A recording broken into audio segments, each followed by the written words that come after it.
Hi, I'm Dana Kervin, the Houston Association of Realtors Chief Political Strategist.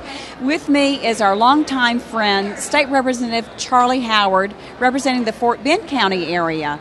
Charlie also has another distinction. He's also a Houston Association of Realtors member, having come from the Gerald Hines background and experience, that wonderful background and experience that I'm sure lends a lot of credence to your legislation here in Austin. It does. I tell you, being in the real estate industry for the last 30 years, being able to work with HAR and the other realtors that are in the legislature, it helps us keep up with what's going on, what's happening in the housing industry, what's happening in the commercial market, what's happening in the mortgage business, so that we can all put that together, because we have a lot of legislators who have no background at all in those arenas.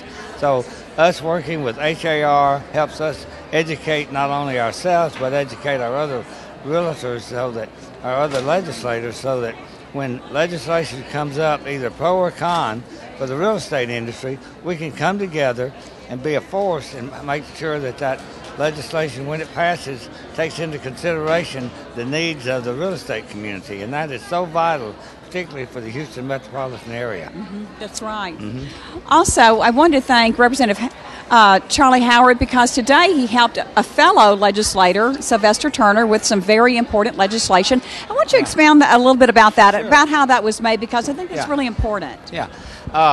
Representative Turner was carrying a bill for the city of Houston, and the whole idea was they had some apartments that were in a blighted area, and there were also some condominiums, and they had partial ownership, and the city could not get clear title to that land, so that that land could be redeveloped for actually to be put back on the tax rolls.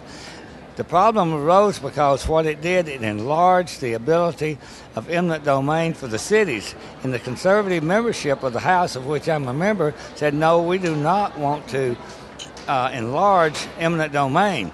So I got together with Representative Turner, and I said, Representative Turner, if we will sunset this legislation, i.e. let it operate for a 4-year period, then I think we can get it passed.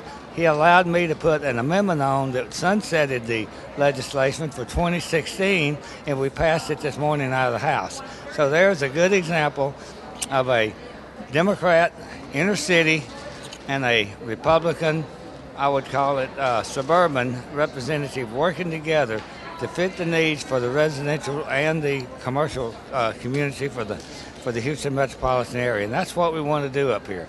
We want to work with the real estate community. We want to work with the cities.